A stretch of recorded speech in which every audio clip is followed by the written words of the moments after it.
ఓం నమో భగవతే రుద్రాయ. శివే భక్తి శివే భక్తి, భక్తిర్ శివే శివే, అన్యథా శరణం నాస్తి, త్వమేవ శరణం మమ. కార్తికేయుని ప్రణామం స్వీకరించండి మునివర్య. యశస్వీ భవ. శివభక్తిని, దానితో పాటు వైదిక ధర్మాన్ని ప్రచారం చేస్తానన్న వాగ్దానం నిలబెట్టుకోవడానికి వచ్చావని తెలుసుకుని సంతోషించాను. నా మాట తప్పక నిలబెట్టుకుంటాను మునివర్య. కానీ ఇప్పుడు నేను తమరి దర్శనం కోసమని వచ్చాను. మాతాపితల ఆజ్ఞ ప్రకారం భూప్రదక్షిణం చేయబయలుదేరాను. ఈ కార్యం పూర్తవగానే నేను తమ వద్దకు తిరిగి వస్తాను. తక్కిన నా కర్తవ్యాలు పూర్తి చేసుకుంటాను. మాతాపితల ఆజ్ఞతో ప్రదక్షిణకై వెళ్ళిన వాడవు, వారి ఆజ్ఞను ఉల్లంఘిస్తూ ఈ ఆశ్రమానికి వచ్చావే? నేనేమీ ఆజ్ఞను ఉల్లంఘించలేదు మునివర్య. భూమికి ప్రదక్షిణ చేస్తూ ఉండగా మార్గంలో తమ ఆశ్రమం కనబడితే తమని దర్శిద్దామనే ఆశ మదిలో కలిగింది. దర్శనం సత్యమే, కానీ దర్శించే ఆశ సత్యం కాదు. ఈ రాకకు అన్య కారణాలు ఉన్నాయి. అవును మునివర్య, అన్య కారణాలు ఉన్నాయి. ఏమిటి? భూమికి ఈ ప్రదక్షిణ నాకు మా తమ్ముడు గణేశుడికి మధ్య ఒక పోటీ. నా తమ్ముణ్ణి నేను ఓడించి విజయుణ్ణి కాదల్చుకోలేదు. ఏ? అలా గనక జరిగితే ప్రపంచంలో ఎప్పటికీ అగ్రజుని పెద్దరికం గురించి సామాన్య జనుల విశ్వాసం సడలుతుంది. జగతి విశ్వాసం పొందటానికై నీవిలా పోటీలో పొందగలిగే విజయాన్ని కోల్పోతావా? జగతి విశ్వాసం పొందడం కన్నా పెద్ద విజయం ఏముంటుంది మునివర్య? దాని ముందు తక్కినవన్నీ కూడా తుచ్చమే. అది నిజమే, ఎప్పటికీ నిజమే. యశస్వీ భవ. పరమానందంగా ఉంది. ఏ శివభక్తిని, వైదిక ధర్మాన్ని ప్రచారం చేయదలుచుకున్నావో వాటి సారం నీ జీవితంలో నిండిపోయింది. నీ ఉద్యమంలో తప్పక సఫలత సాధిస్తావు కార్తికేయ. సెలవివ్వండి మునివర్య. గణేశుడు నాకై వేచి ఉంటాడేమో. ప్రణామం. గణేశయ్య, శాంతించండి, శాంతించండి. కార్తికేయుడు వచ్చేస్తాడు. వచ్చేస్తాడులే, కానీ ఇది ఉచితమేనా? అనుచితం ఏం జరిగింది? నేను తల్లిదండ్రులకు ప్రదక్షిణ చేసి భూప్రదక్షిణను తగ్గించేశాను. ఇది ఉచితమంటావా? తమరే స్వయంగా అన్నారుగా గణేశయ్య, మాతాపితలు అందరికన్నా మిన్నని, వారికి ప్రదక్షిణ కూడా శ్రేష్టము, ఎంతో ఉచితము కాగలదు. అలాగే అనుకునేవాణ్ణి. మీరు అనుకుంటారు, కానీ పెద్దనయ్య కార్తికేయుడు కూడా అలాగే అనుకుంటాడా? ఆయనకది నచ్చకపోవచ్చు కదా. ఇలా ఆలోచిస్తే మనసుకు వ్యధగా ఉంది. ఎందుకు నచ్చకపోవాలి? తమరిద్దరి సోదరుల మధ్య గాఢ ప్రేమ ఉంది. తమరు చేసిన ఈ పనికి ఆయన చింతిస్తాడని ఆలోచిస్తూ తమరు వ్యధ చెందడం వ్యర్థమే. అయినా నేను ఆయన్ని క్షమాపణ అడిగి తీరుతాను. దేవి పార్వతి, నేటి గణేశుడి తెలివితేటలు అతడి ఉజ్వల భవిష్యత్తుకు మచ్చుతునకలు. నిశ్చయంగా గణేశుడు లోకాలకు పూజ్యుడవుతాడు. గణేశుడే కాడు, కార్తికేయుడు కూడా జ్ఞానం, ధర్మం వంటి విషయాల్లో అగ్రగణ్యుడే.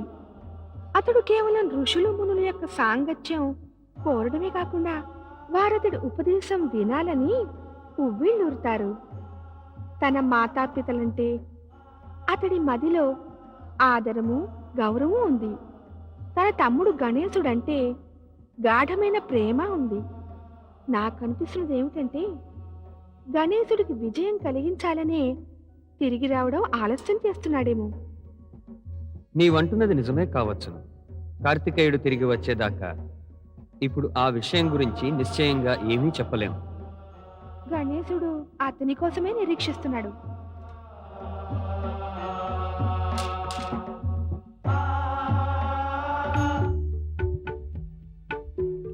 గణేశయ్య, అడు చూడు, కార్తికేయుడు వచ్చేసాడు.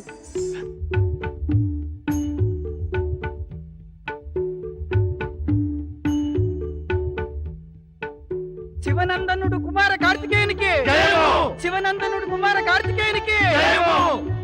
గణేశ, నీవు నాకన్నా ముందే భూమికి ప్రదక్షిణ చేశావని నాకు పరమానందంగా ఉంది. ఈ విజయానికి అభినందనలు. విజయం ఏమిటి? అభినందనలు ఎందుకు? నాకు సిగ్గుగా ఉంది. క్షమించగోరుతున్నాను. ఎందుకంటే మూషికమేమో. మొదట మాతాపితలను దర్శించి వారి ఆశీస్సులను పొందాలి. ఆ పిమ్మట ఈ విషయం చర్చిద్దాం. శివనందనుడు కుమార కార్తికేయునికి అడిగో, కార్తికేయుడు కూడా వచ్చేశాడు. వారిద్దరూ ఇటుగానే వస్తున్నారు. అవును, జయధ్వానాలు వినవస్తున్నాయి. ఇంకా వీరి వివాహం గురించి తమరు తప్పక ప్రకటించాలి. దేవి, నా కోరికల్ని పుత్రులపై రుద్దడం మంచిది కాదు. అలా అంటున్నారేం స్వామి? పుత్రుల వివాహాలు మాతాపితల ఇచ్ఛానుసారమే జరుగుతాయి. అవశ్యం జరగాల్సిందే. కానీ కార్తికేయుడు తనకు వివాహమే ఇష్టం లేదని ప్రకటించాడు కదా.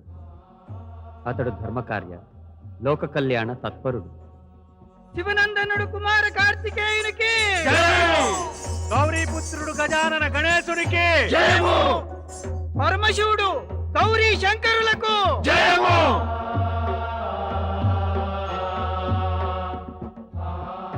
మీరిరువురు భూప్రదక్షిణలో విజయులయ్యారు. గణేశుడు తన బుద్ధి కుశలతతో మాతాపితలకు ప్రదక్షిణ చేసి భూప్రదక్షిణ పుణ్యాన్ని పొందగలిగాడు. కార్తికేయుడేమో భూప్రదక్షిణ చేసి మాతాపితల ఆజ్ఞను పాటించాడు. ఓం నమ శివాయ. ఓం నమ శివాయ. రా నారద, నీవెప్పుడు సమాచారం తీసుకొస్తావు. నేడు సమాచారం వినివెళ్ళు. పరమేశ, ఏమిటా శుభ సమాచారం? కైలాసం నుంచి వెలువడబోతున్నట్టిది. మాకు వినిపించండి. గణేశుడు కార్తికేయుడు ఇద్దరు భూమికి ప్రదక్షిణ చేసి విజయులై తిరిగి వచ్చారు. నిస్సందేహంగా శుభ సమాచారమే. పోటీలో ఇద్దరూ విజయులవడం జగత్తికే శుభ సందేశం. శుభ సందేశం అంటావా నారదా? మాత, మామూలుగా పోటీల్లో ఈర్ష్య, అహంకారం, ద్వేషము చోటు చేసుకుంటాయి. కానీ ఈ పోటీ జగతిలో తప్పక నిలిచిపోతుంది. స్కందకుమార కార్తికేయుడు మందగతిలో తన వాహనం మయూరమెక్కి వెళ్ళాడు గణేశుడు విజయుడవ్వాలని. గణేశుడేమో విజయం లాభించాలని కోరక మాతాపితల ఆజ్ఞను నిర్వర్తించడం కోసం మాత్రమే మాతాపితలకు ప్రదక్షిణ చేశాడు. మాత, ఈ ఆదర్శ స్పర్ధ ప్రపంచానికి ఒక శుభ సందేశాన్ని ఇస్తోంది. పోటీ గనక సద్భావనతో జరిగితే ఇరుపక్షాలు సంతుష్టులు, విజయవంతులు కాగలరు. నారద, నీవు సమాచారాన్ని శుభ సందేశం చేసేశావు. నారాయణ నారాయణ. చెయ్యడము మానడము అనేవి నారదుడెలా చేయగలడు పరమేశ్వర? ఇదంతా తమరి లీలయే. సాత్విక గుణ సంపన్నులైన తమరి ఇద్దరి పుత్రులు తప్పక అభినందనీయులే. కానీ వారి మాతాపితలైన మీరు కూడా అభినందనీయులే. నీ అభినందనలు ఇప్పుడే చెప్పేయకు నారదా.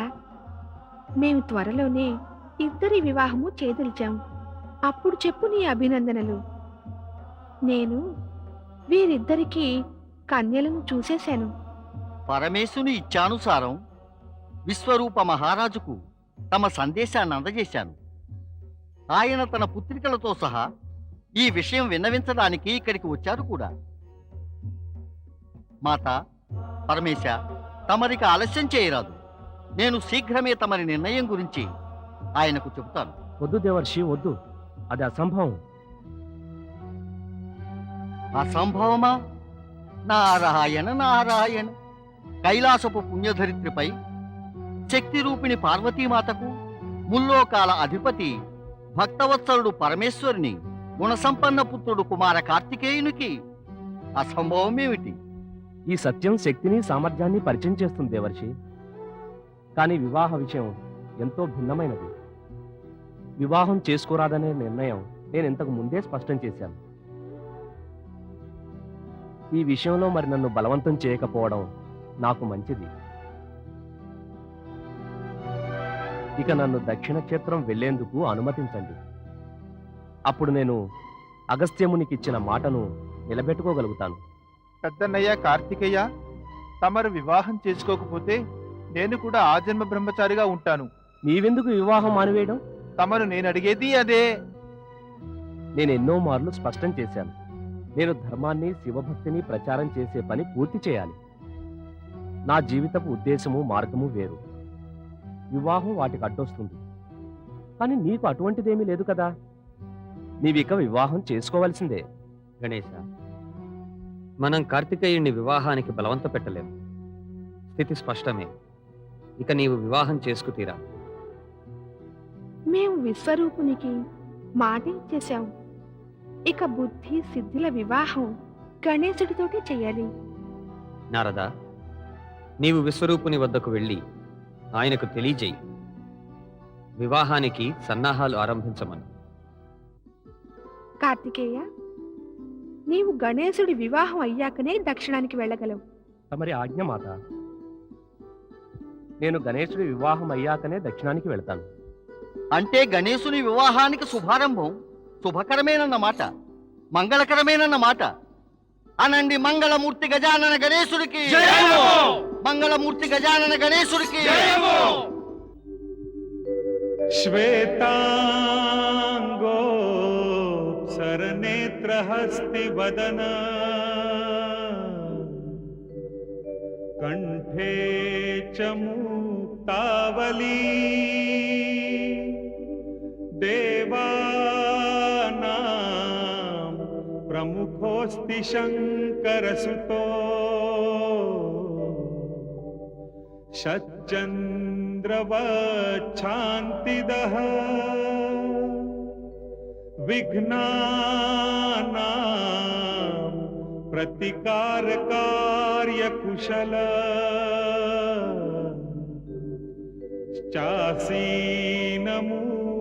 శాసనో సోయాత గణనాథ భార్య యమనే భూయాచ్చ సన్మంగళం.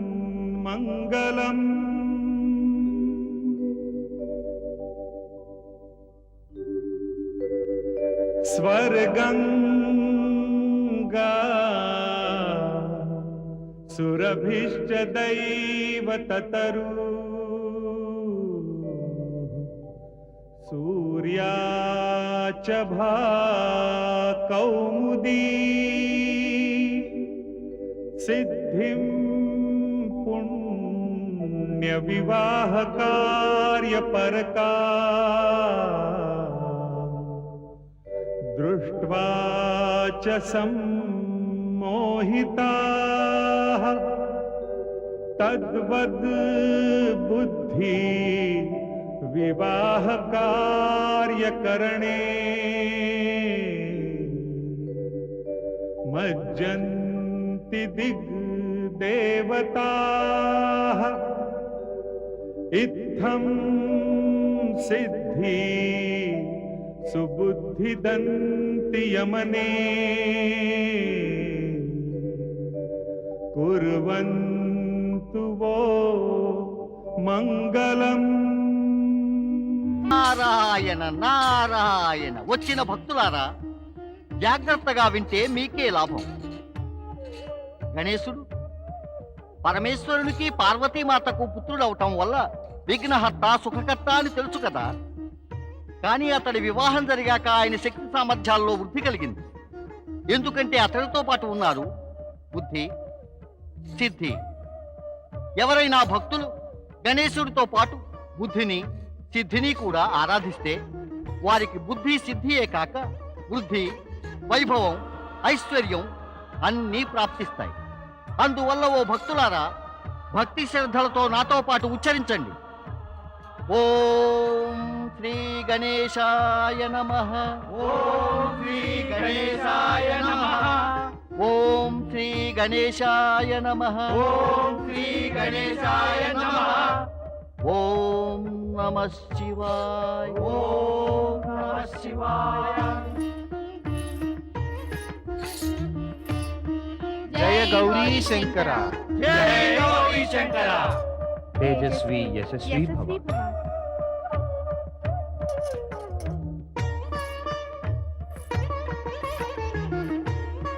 మీ ముగ్గురికి నా శుభాశీస్సులు.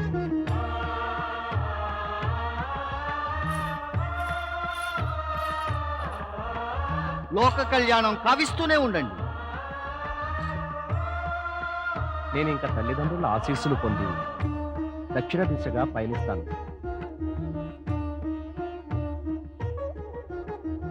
మాతాశ్రీ, పితాశ్రీ, తమరి ఆజ్ఞ ఆశీర్వాదము కోరుతున్నాను. తమరు తమ అన్నగారిని దక్షిణ దిశగా వెళ్లకుండా ఆపటం లేదే? ఆయనను ఆపి లాభం లేదు. దక్షిణమే ఆయన కర్మక్షేత్రం. ఆయన అక్కడికి వెళ్ళి ధర్మానికి భక్తికి నవీన సాంప్రదాయం నెలకొల్పుతారు.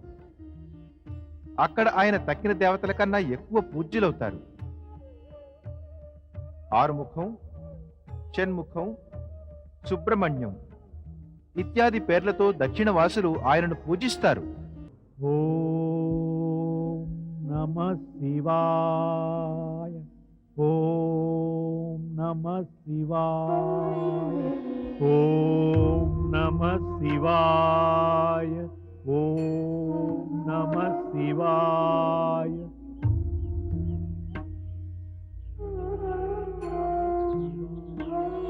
ఒరే ఆగిపోయామే, పద ముందుకు నడు.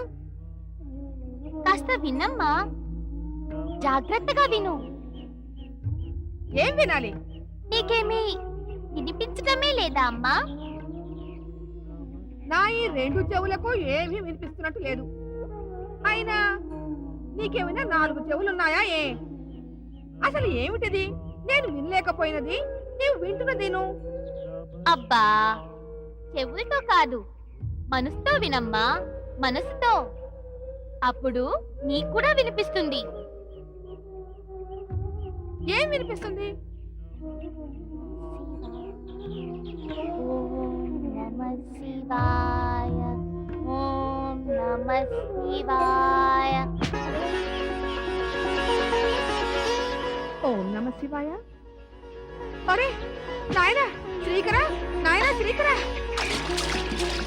శ్రీకర, శ్రీకర, నాయనా శ్రీకర, ఉండు నాయనా, ఉండు శ్రీకర, నాయనా ఉండు నాయనా.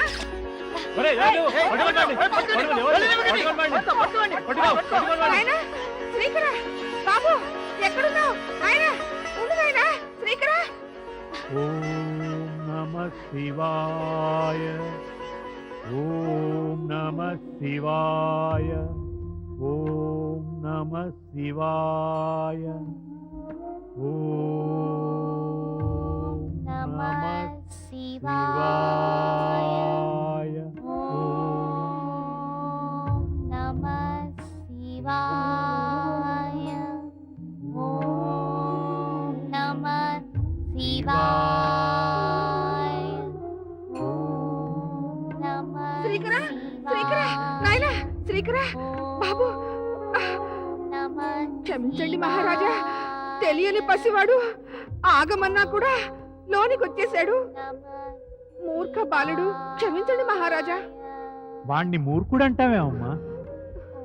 వీడిని శివభక్తుడు అనవచ్చు కదా. వీడు నీ పుత్రుడేనా? అవును అవును మహారాజా, నా పుత్రుడే. నీ పుత్రుని మదిలో పరమేశ్వరుని పట్ల భక్తి శ్రద్ధలు ఉన్నాయమ్మా. ఏం శ్రద్ధ? ఎటువంటి శ్రద్ధ? మూర్ఖ బాలుడు మదిలో ఎలా కలిగింది శ్రద్ధ? క్షమించండి మహారాజా, తమరు ఈ మూర్ఖుణ్ణి క్షమించండి మహారాజా. పద, లే, పద ఇక్కడి నుంచి, పద. ఓం నమః శివాయ. పద, పద, పదమంటుంటే. పద ఇంటికి. పద. పదమంటున్నారా? నడు. నడు. అది పోయినట్టుంది నీకు.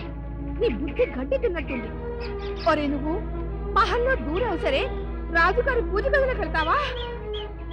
ఆయన రాజుగారు గనక మనపై దయ చూపారు, లేకుంటే నిన్ను నన్ను ఇద్దరిని కారాగారంలో వేసి ఉండేవారు. జీవితం అంతా అక్కడ మగ్గేవాళ్ళం. చూడు, ఇక ముందు ఎప్పుడు మూర్ఖుళ్ళు అక్కడికి వెళ్ళబోకు.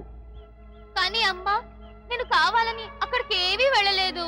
లేదు లేదు, నిన్ను రాజుగారే పిలిపించారు కదూ. రాజుగారు కదమ్మా, పరమేశ్వరుడే పిలిపించాడు. ఆటె వగకు నడు, లేకుంటే ఒక్కటి వేస్తాను. పద.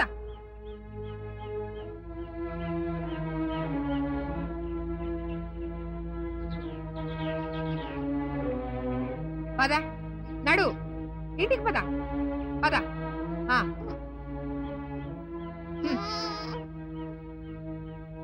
నడు నడు త్వరగా, లేకపోతే రాజుగారి సైనికులు వచ్చేస్తారు, మనిద్దరిని పట్టుకుంటారు. నీకేదో భయంలా ఉంది, నన్ను కూడా భయపెడుతున్నావు నీవు. ఏరి రాజుగారు, ఏరి సైనికులేరి, ఎవరొస్తున్నారు మన్ని పట్టుకోడానికి? అమ్మా, నువ్వు ఇంటికెళ్ళు, నన్ను వెళ్ళని పరమేశ్వరుని దర్శనానికి. నేను పరమేశ్వరుని దర్శించుకుంటాను. మళ్ళీ అవి మూర్ఖపు మాటలా? ఓరి దుర్బుద్ధి, పరమేశ్వరు దర్శించుకునేది మహారాజులే. శివుడు వారికే కనిపిస్తాడు, మనకెందుకు దర్శనమిస్తాడు పరమేశుడు? అలా అంటావెందుకమ్మా? ఆ, పరమేశునికి రాజు పేద అనే భేదాలుండవు. ఆయన అందరివాడును, ఆయన అందరికి దర్శనమిస్తాడు. నువ్వు నువ్వు వినవు కదూ? నీవు వినవేవమ్మా, నన్ను వెళ్ళని పరమేశ్వరుని దర్శనానికని. నార్మల్ పద ఇంటికి. ఆ, వద్దు. పద. వదలు. నేను పరమేశ్వరుని దర్శనానికి వెళ్తున్నాను. నాయనా నాయనా శ్రీకర, ఓం నమ శివాయ, ఓం నమ శివాయ, ఓం నమ శివాయ, ఓం నమ శివాయ, ఓం నమ శివాయ, ఓం నమ శివాయ. అయ్యో ఎక్కడికి వెళ్తున్నావు? నదిలో నదిలో నీళ్లు లోతుగా ఉంటాయి నాయనా. ఆగు మూర్ఖుడా, బాబు.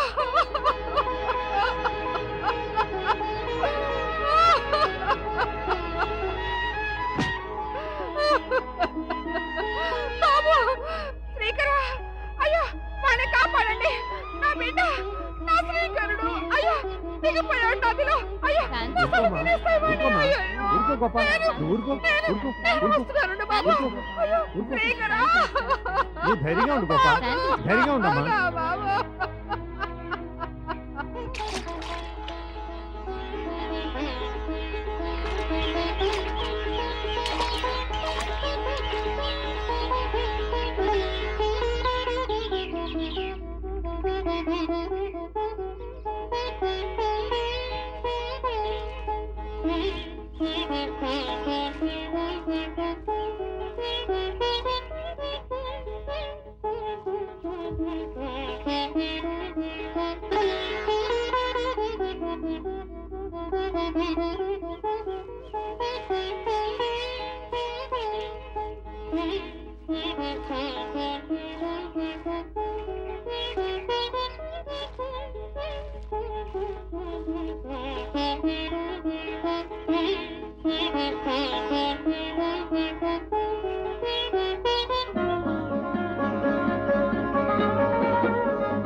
పరమేశ!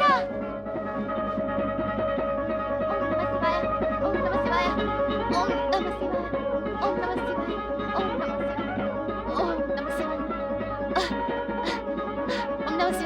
ఓం నమ శివాయ, ఓం నమ శివాయ, ఓం నమ శివాయ, ఓం నమ శివాయ, ఓం నమ శివాయ, ఓం నమ శివాయ, ఓం నమ శివాయ. అయ్యో నాయనా, అయ్యో శ్రీకర, నన్ను వదిలి వెళ్ళిపోయావా? ఇంక నేను ఎవరి కోసం బతకాలి? నా బతుకు పంటలైపోయింది. నా కొడుకు శ్రీకర.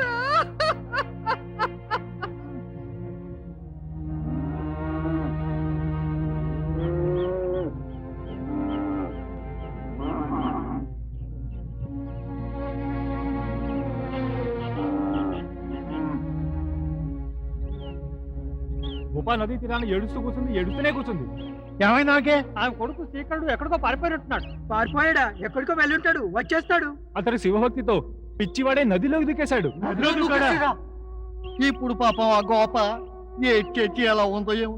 అయ్యో, ఆమె కాస్త ధైర్యం చెప్పండి. అవును, ఆ పేదరాల ఆస్తల్లా ఆమె కొడుకు శ్రీకరుడే. ఊరికే ఇక్కడ నుంచి జాలి మాటలు పలకడమేనా? పదండి వెళ్ళి ఆమెను అడుగుదాం. వెళ్ళి శ్రీకరుణ్ణి ఎత్తుక ప్రయత్నం చేద్దాం. ఓరి భగవంతుడా, ఏమిటి ఇలా చేసావు నన్ను? ఏమిటి అన్యాయం? నేను చేసిన తప్పేమిటి? నేనేం పాపం చేసుకున్నాను? ఎవరిని కష్టపెట్టాను నేను? ఎందుకు నా కొడుకు నాకు దూరం అయిపోయాడు? నేనెందుకు బతకాలి? నేనేం చెయ్యాలి? నేనేం చెయ్యను. అయ్యో నేనేం చేయను.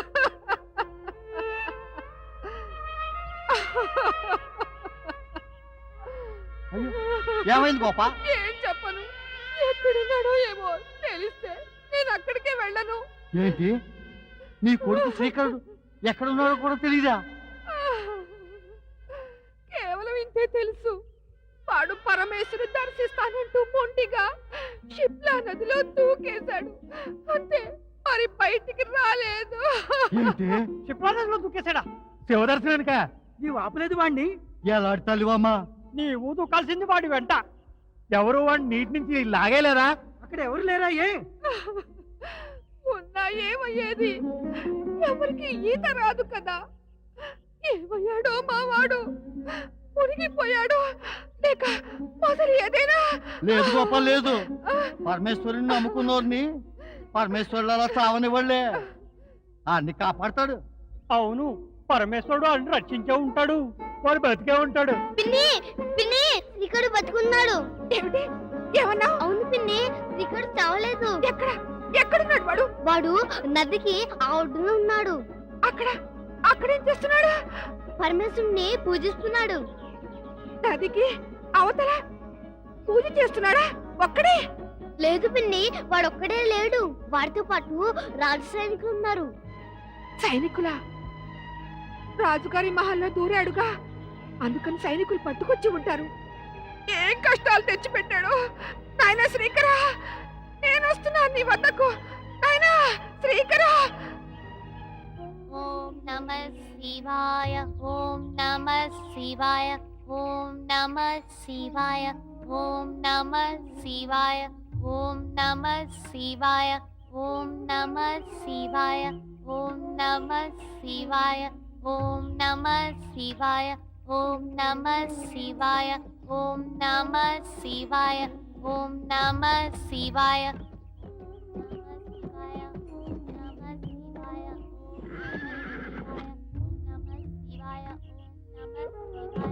ఓం నమః శివాయ, ఓం నమః శివాయ, ఓం.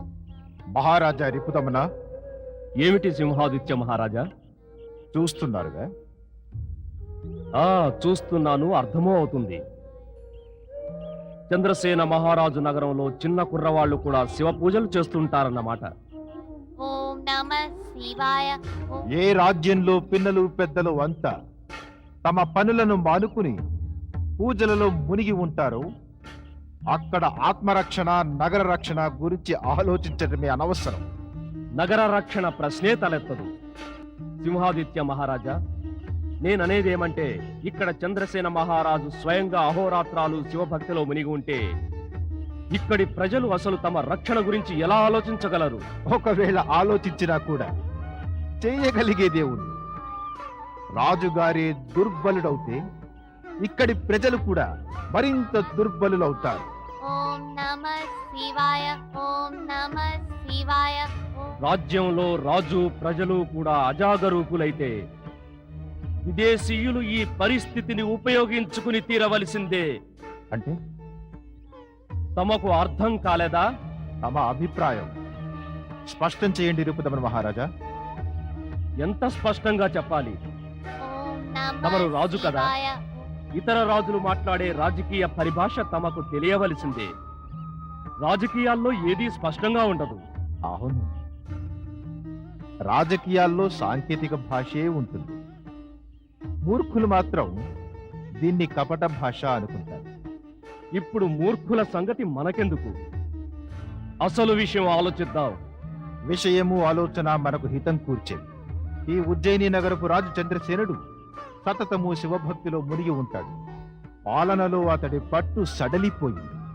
ఇప్పుడు అతడిపై ఆక్రమణ చేస్తే ఉజ్జయిని నగరంపై తేలికగా మనం అధికారం పొందగలుగుతాంగా? దీన్ని 2 ముక్కలుగా విభజించి మనిద్దరం పంచుకుందాం. నాకది ఆమోదమే. మనం తేలికగా ఆ చంద్రసేనుణ్ణి బందీని చేసేద్దాం. ఆ, ఆజ్ఞాపించండి మహారాజా. మేము ఇప్పుడే మా సేనలు తీసుకుని వెళ్తాం. వెళ్ళి చంద్రసేన రాజు బందీగా చేసి తీసుకొస్తాం. వెళ్ళండి, గెలిచి రండి. వద్దు పరమేశ, వద్దు. ఇలాంటి అనర్థం జరగనివ్వద్దు. అంతా తమరికి వశమే కదా. ఈ దుష్ట రాజులు ఏం ఆలోచించినా ఏమవుతుంది? మా రాజుగారు తమకు భక్తులే కదా. అహోరాత్రాలు తమని ధ్యానిస్తూ ఉంటారు. వారికి మీరు ఇలా అన్యాయం చేస్తారా? ఈ దుష్ట రాజుల చేతుల్లో ఆయన రాజ్యం అప్పగిస్తారా? ఇవ్వరుగా. నాకు విశ్వాసం ఉంది, పూర్తి విశ్వాసం ఉంది. తమరలా జరగనివ్వరు. మా రాజుగారిని రక్షించండి పరమేశ. ఓం నమః శివాయ, ఓం నమః శివాయ, ఓం నమః శివాయ, ఓం నమః శివాయ, ఓం నమః శివాయ, ఓం నమః శివాయ, ఓం నమః శివాయ, ఓం నమః శివాయ, ఓం నమః శివాయ, ఓం నమః శివాయ, ఓం నమః శివాయ, ఓం నమః శివాయ.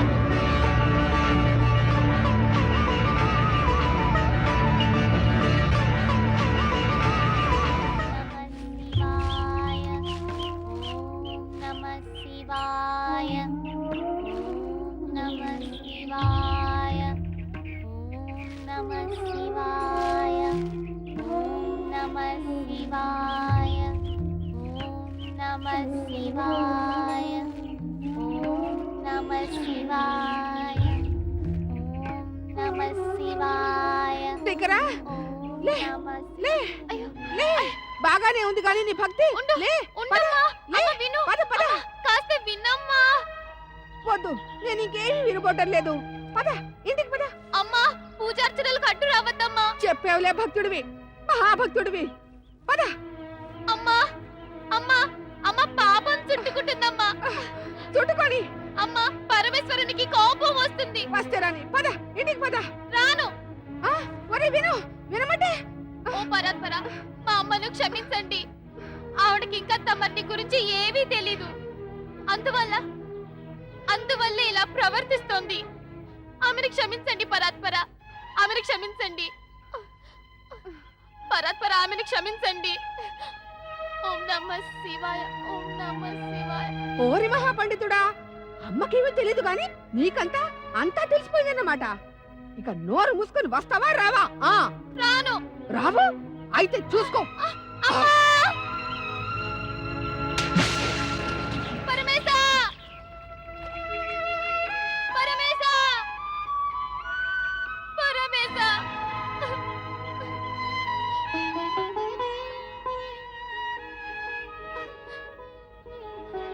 ఓ పరమేశ, మా అమ్మ అపరాధాన్ని క్షమించండి.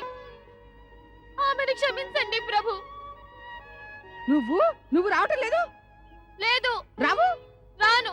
నేను పరమేశుడు ప్రసన్నుడు కాలినే రాబోను.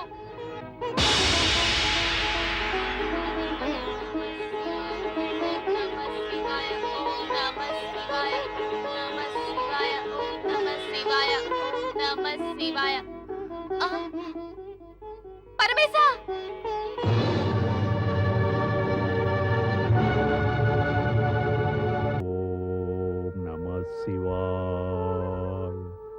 మహారాజు చంద్రసేనులకు జయము. మహారాజా, సింహదిత్య మహారాజు, రిపుదమన మహారాజు మన ఉజ్జయిన్ నగరాన్ని నలుదిశలా చుట్టుముట్టారు. మన సేనాపతి సైన్యంతో పాటు వారిని ఎదిరిస్తున్నారు మహారాజా. అంతా పరమేశుని ఇచ్ఛ.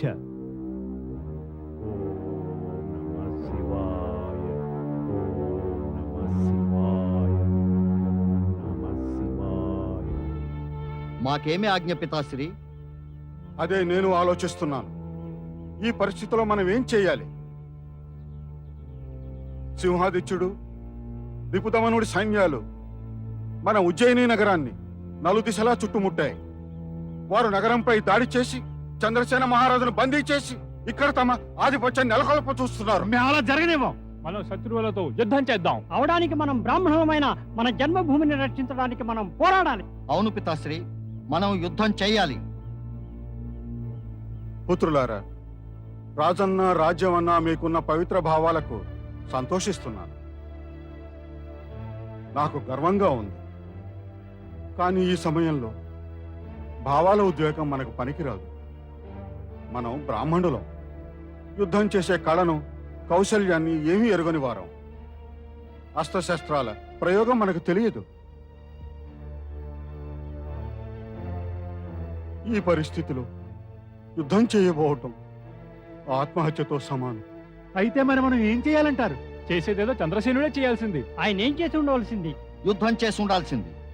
కానీ ఆయన ఈ సంకట స్థితిలో కూడా శివారాధన చేస్తున్నాడు.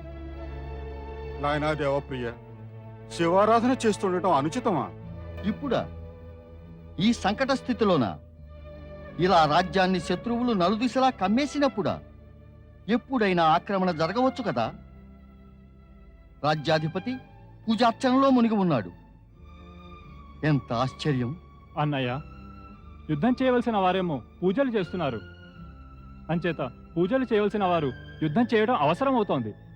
మనం మన మాతృభూమిని కాపాడుకోవాల్సిందే. వినలేదా పితాశ్రీ ఏం చెప్పారు? మనం బ్రాహ్మణులం, వేదం పఠిస్తాం. మనకు యుద్ధం చేయడం రాదు. మనం యుద్ధం ఎలా చేయగలం? ఎలాంటి వింత పరిస్థితి ఇది!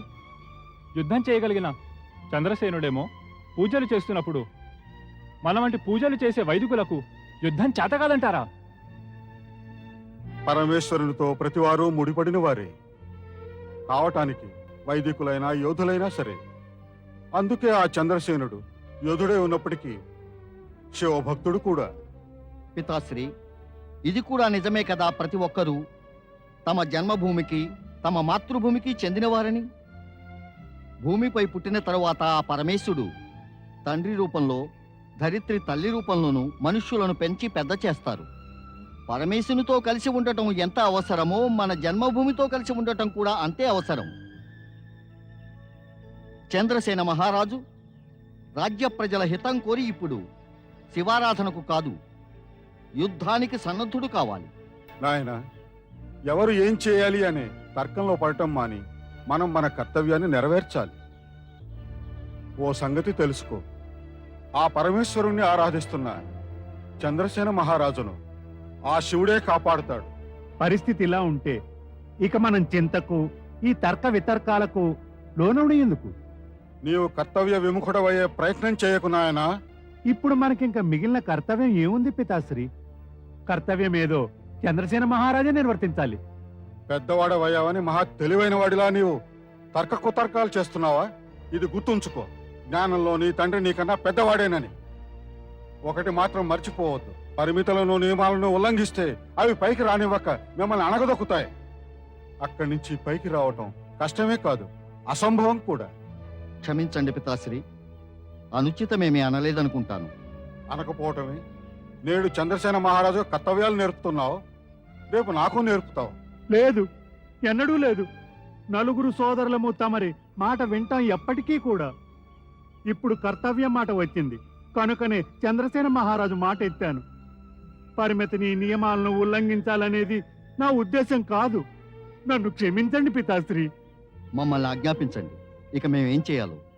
మనం రాజుగారిని అనుసరించాల్సిందే. ఈ సంకట స్థితిలో రాజుగారితో పాటు ప్రజలు కూడా శివారాధన చేయాల్సిందే. శివకృప పొందటానికి కేవలం ఇదొక్కటే ఉపాయం. శత్రువులు ఒకడు కాదు, ఇద్దరున్నారు, ఎంతో బలశాలురు కూడా. వారిని ఓడించటం అసంభవమే. కేవలం శివకృపతోనే శత్రువుల వినాశం సంభవం. ఇక ఉజ్జయిని రక్షణ శివుని చేతిలోనే ఉంది. అయితే మనం అందరము కలిసి పరమేశ్వరుని ఆరాధించటం మొదలెడదామా? అదే చెయ్యాలి. మనందరము నదీ తీరానికి వెళదాం, అక్కడే శివారాధన చేద్దాం. ఓం నమః శివాయ, ఓం నమః శివాయ, ఓం నమః శివాయ, ఓం నమః శివాయ, ఓం నమః శివాయ, ఓం నమః శివాయ, ఓం నమః శివాయ, ఓం నమః శివాయ, ఓం నమః శివాయ, ఓం నమః శివాయ. ఓం నమః శివాయ, ఓం నమః శివాయ, ఓం నమః శివాయ, ఓం నమః శివాయ, ఓం నమః శివాయ, ఓం నమః శివాయ, ఓం నమః శివాయ, ఓం నమః శివాయ, ఓం నమః శివాయ, ఓం నమః శివాయ, ఓం నమః శివాయ, ఓం నమః శివాయ, ఓం నమః శివాయ, ఓం నమః శివాయ, ఓం నమః శివాయ, ఓం నమః